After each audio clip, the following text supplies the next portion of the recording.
Ladies and gentlemen, I'm sure that if you've played chess at any point, you've sat there and went, I wonder what the best opening is. I mean, what can I use with white and with black to win all of my games easily? Well, you're not the only one to have those thoughts. And the truth is there's no one best opening, because if there was, then everybody would play it. And that would mean that probably nobody would play chess because it would be solved. But at certain levels of the game, certain things work better than others. And in this video, I'm showing you the openings that I think, the 8 best openings that I think you can use to win a lot of games. We're gonna have 4 with white, 4 with black, and the reference that I use for this is the Lead Chess online database.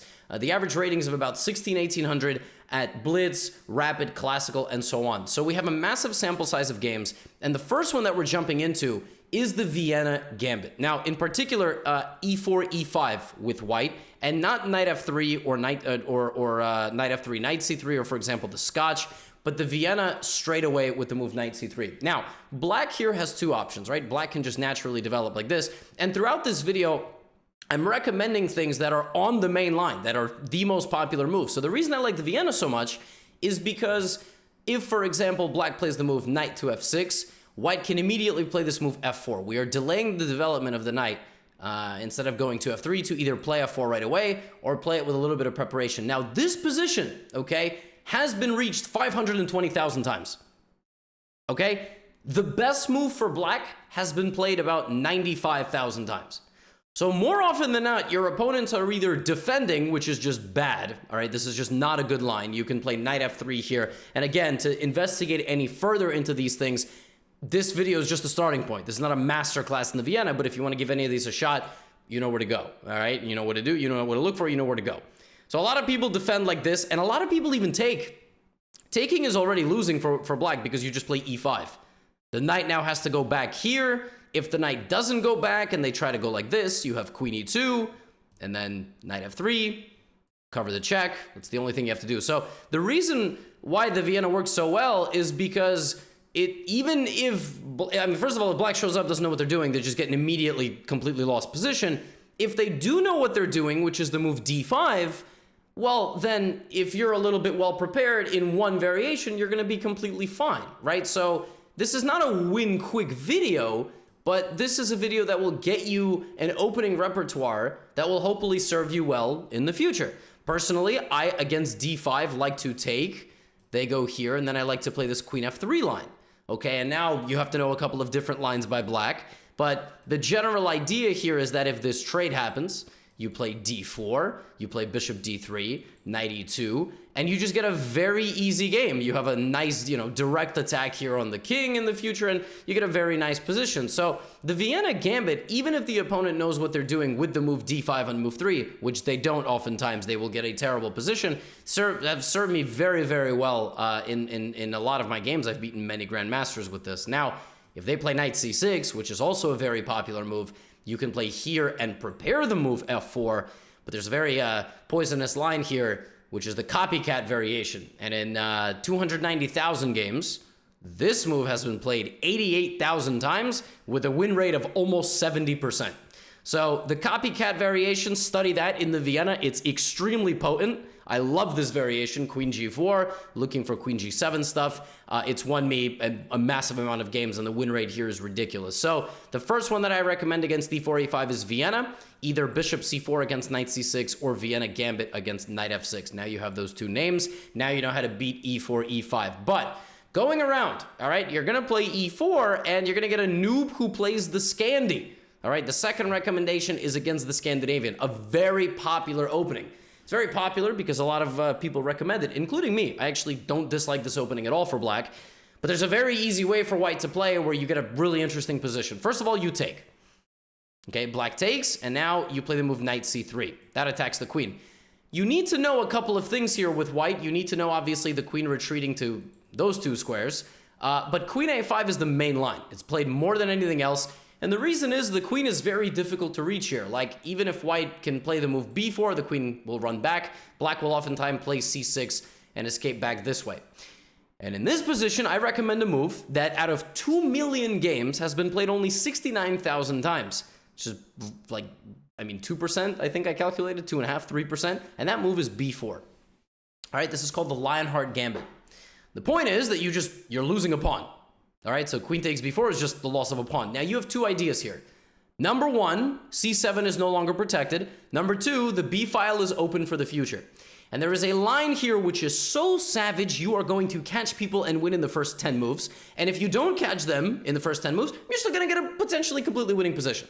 So, knight b5.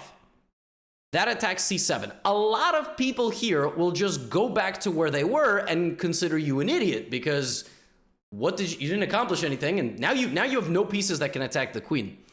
In this position, you play the move bishop c4. Bishop c4 has a disgusting trap behind it. Okay, the trap of the move bishop c4 is that if they attack your knight and try to get you to leave, you win the game. Okay, you win the game with the absolutely dynamite strike bishop takes f7 check, coming out of nowhere off the top rope. What? Here's the point: king takes, queen h5 check, and now wherever this king moves, aka to e6, or gets blocked like this, you move the knight with check and you win the queen. The queens are on the same straightaway on the 5th rank. So this, check, and then you win the queen, and hopefully you go on to win the game. Incredible, right? Bishop c4, they attack your knight, doesn't matter, bishop takes f7. Incredible idea, right? Now, can they move out of the way like this? Absolutely. Yeah, but then you come back, and then you come back, and I mean, you've won a pawn, and they can't castle. So bishop f7 is a monster idea, and black cannot take because of queen h5.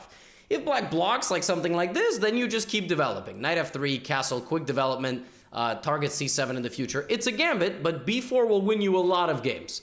A lot. Now, there's of course other lines like knight a6 here, for example. What I like here is just developing with knight f3, and if the knight stays out on the a6 square, you could just take it and now damage their pawn structure. So knight a6 is another way to defend c7, but I really like knight c3 followed by b4. Go investigate this. You're going to win a lot of games against the Scandinavian. Of course, people can go all the way back. I mean, if they go all the way back again, chess is not, it's not something I can solve for you fully. Develop your pieces, you'll be fine, right? But queen a5, b4 is very, very nice. You're going to get like a 70%, 75% win rate with it because black is just going to be scattered all over the place. Now, this one is tough for me because let's say you play e4 and they play the Caro-Kann. All right? What I recommend against the Caro-Kann in my e4 course, what I recommend to people all the time is to play the advanced variation, okay? And here, the most popular move by far for black is the move bishop f5 because it's a very principled move. You develop and you take the center. Now, bishop f5, this position has been reached 2 million times.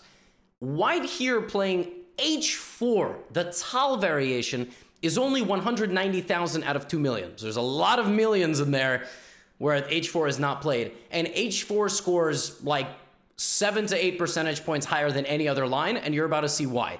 The idea of h4 is very simple. If they play e6, you trap the bishop with g4. So that's just the whole point. These pawns go together, all right? And the bishop gets trapped. You're gonna win games like this if you play the Tal variation. But if they play h6, you still play g4. And the whole point is you want to take as much space as possible on that side of the board. You have to know your theory here, but the whole idea is this pawn move e6 if the bishop gets off the diagonal. So if the bishop goes back here, you sack this pawn. The point is that the light squares are now super weak, and it's very difficult for black to get rid of these doubled pawns. This move e6 is just extremely important in a lot of these positions. From here, white wins about 70% of the time, according to the Lichess database.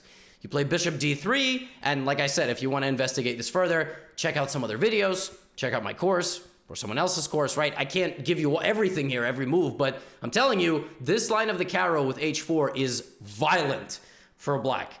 Black's best line is h5, which prevents you to play g4.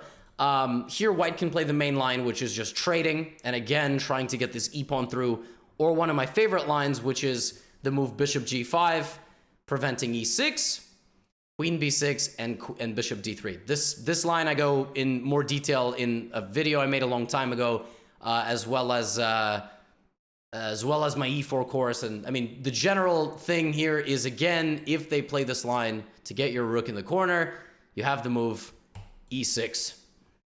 And the lines here are crazy, but white can get a totally winning position after sacrificing this rook by trapping the queen in the corner. And the queen is just completely stuck. So it's a crazy line, but if you learn it, you are going to demolish people. Just completely demolish them. H4 Caro is potent, it's juicy, and I think my win rate with it is something like 65%, and I'm talking against titled players. So if you're going to play against the Caro Kann, play E5, and against Bishop F5, play H4. All right, like I'm just telling you, this line's going to win you a lot of games. Now, of course, there is also C5. You have to know something about, against C5, but you can take, that's considered the best move, and then you can defend your center or play A3. But I'm telling you, if I have to tell you one thing, H4 is like almost an auto win if you know what you're doing. But you might not know what you're doing. And the last one that I have for you in the white section here is against the Sicilian, which is obviously the most common opening that's not E5. Now, the Sicilian's very tough to crack, all right? Like, I'm not gonna lie to you. If you're playing a very good player, it's very tough to crack. But A3 Sicilian, which is also part of my E4 course, is a very interesting opening. So, obviously, the idea of A3 is to play B4, and oftentimes gambit the pawn. Like, if black plays E6, defending B4, or knight C6 defending B4, you're gonna play B4. If they don't, if they play like the dragon, personally, I just like to play like this. All right, it kind of resembles a Vienna. It's not, but this is the way I kind of like to play this. And then knight F3 or even F4, knight F3 and so on. But the A3 Sicilian has been played only 250,000 times. You say, that's a lot of games. Out of 47 million. 47 million games have reached this position. Only 250K have gone here. That's crazy. Now, the most common move in the Sicilian is knight C6. And against this, we are going to play our gambit. So it's very likely this position happens from the opening. Black just takes your pawn.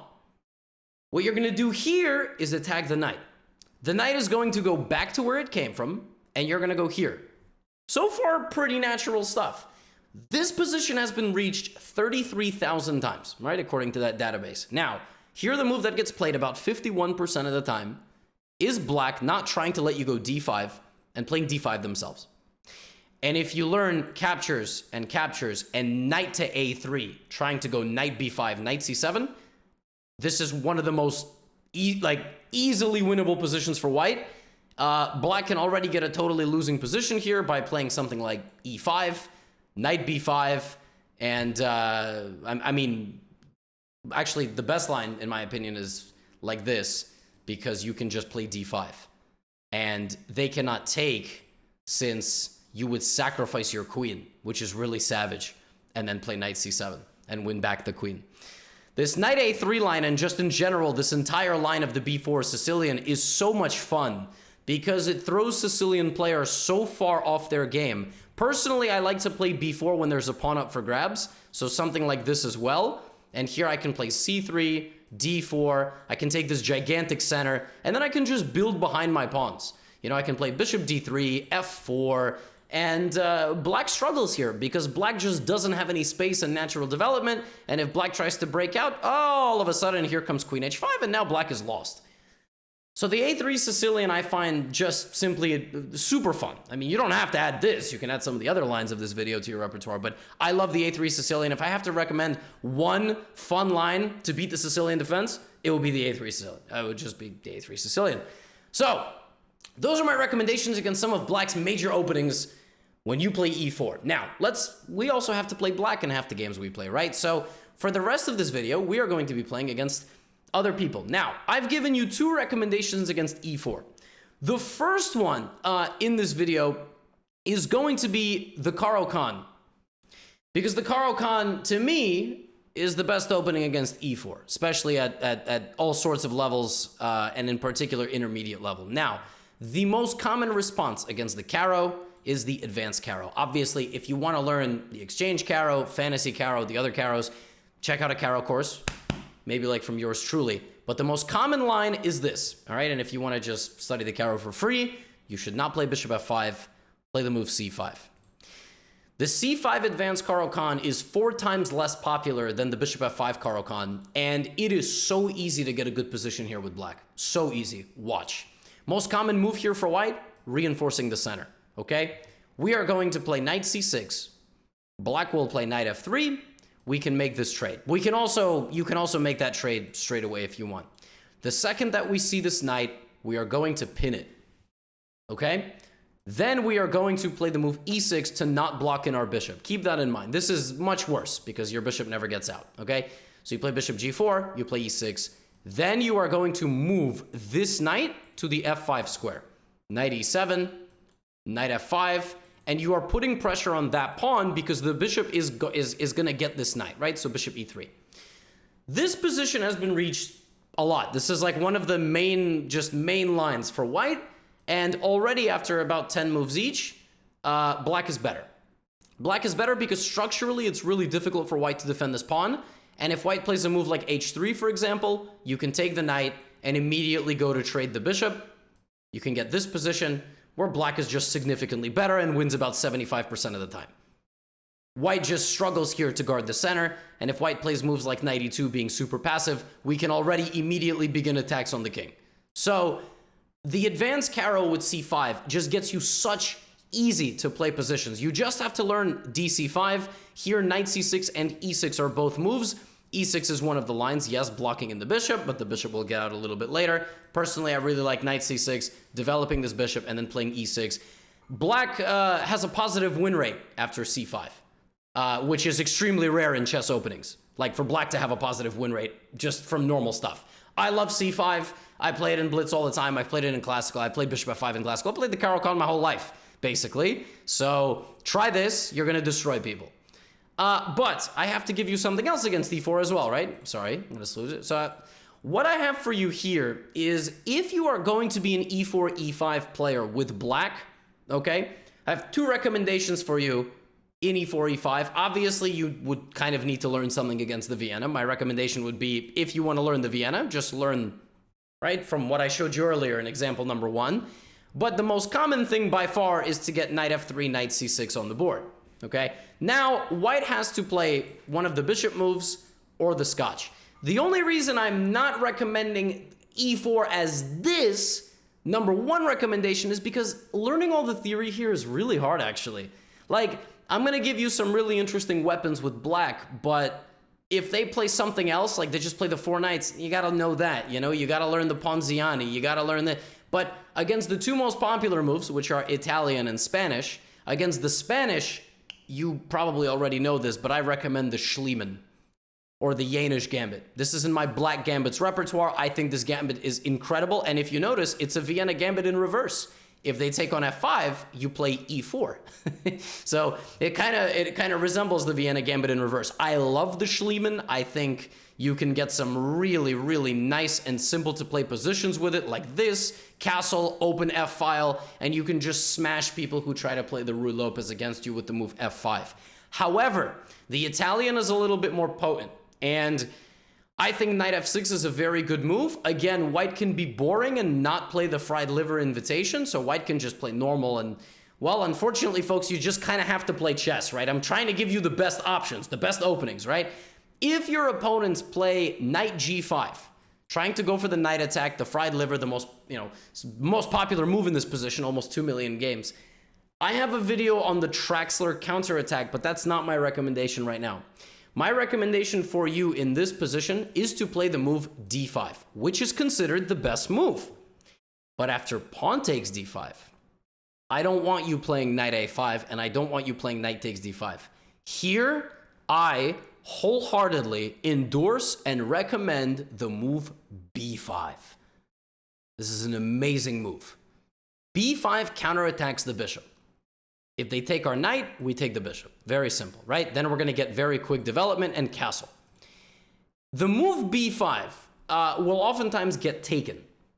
Then you play queen d5 and attack this and this. So, naturally, many people here will take and probably castle.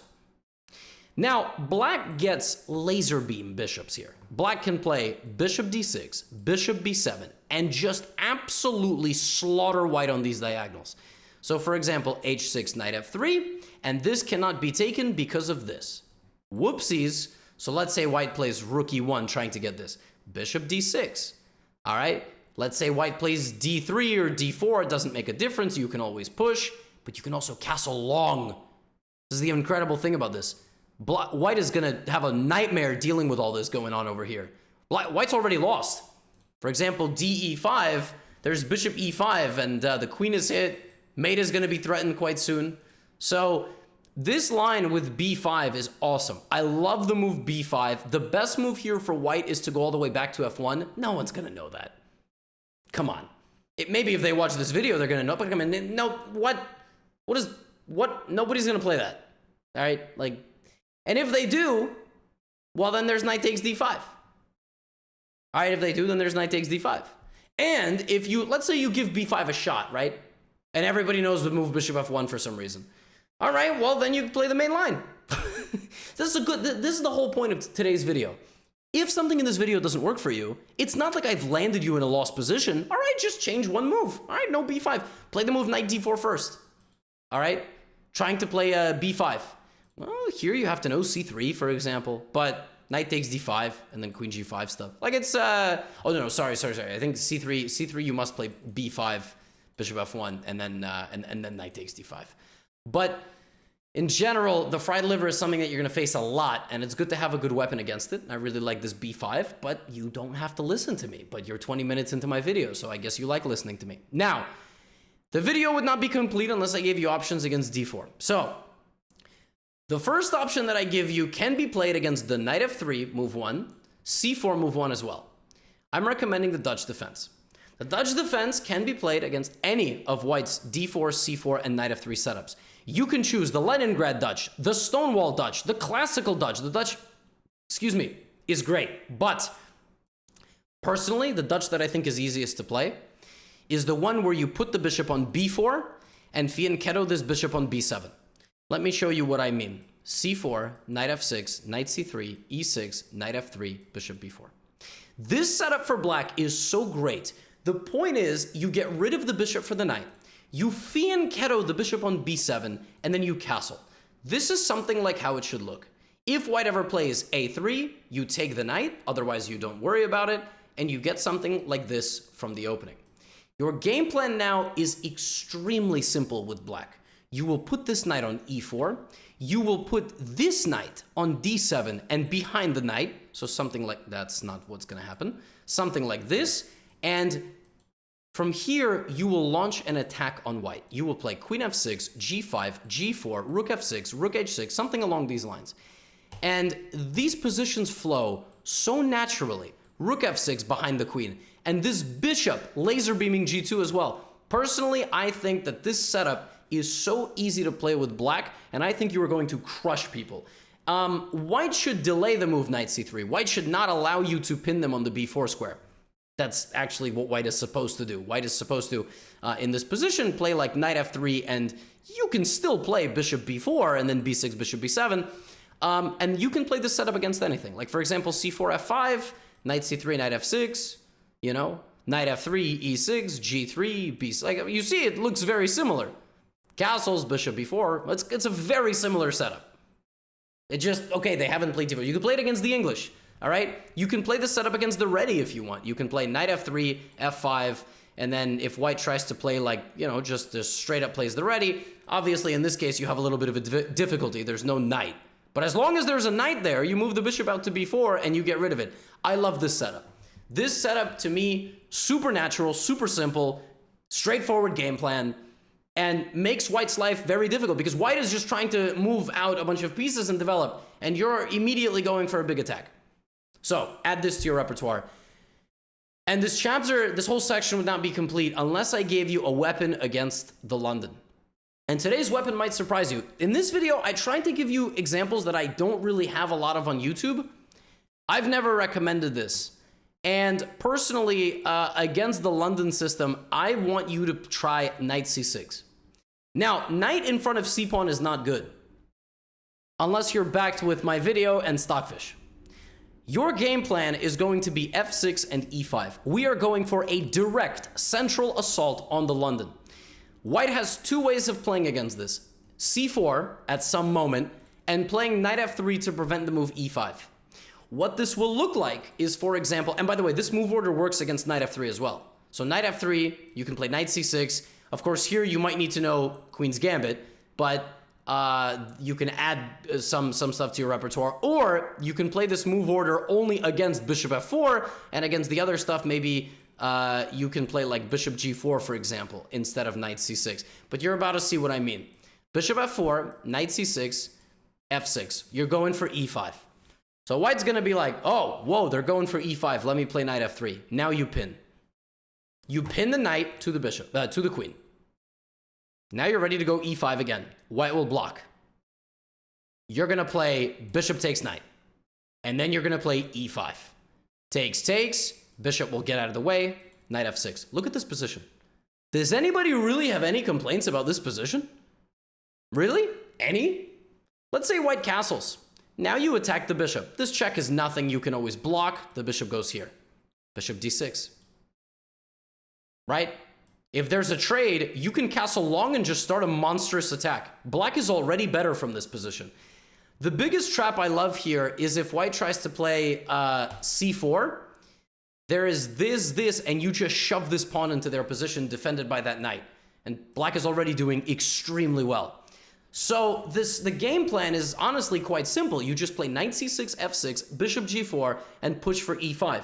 And if white tries to play c4, which is a common idea, white has to play it at the right moment, or else white is in very bad shape.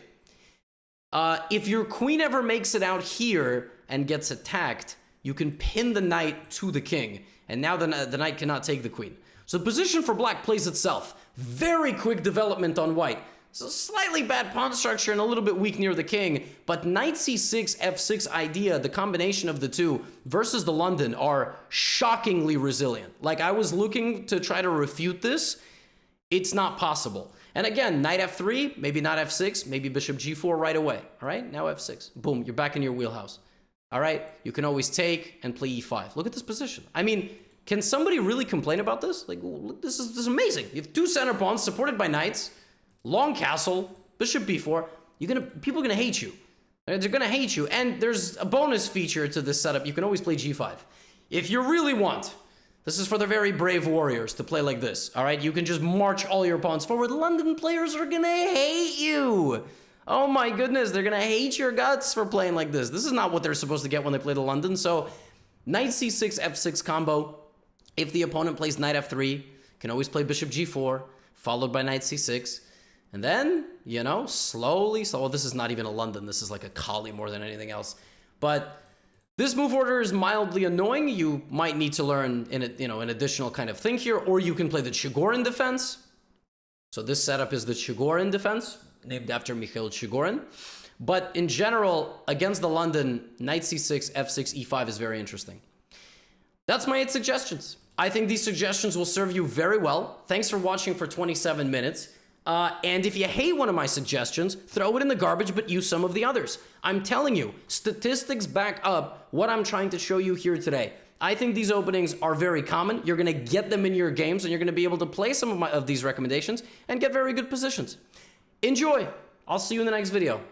Get out of here.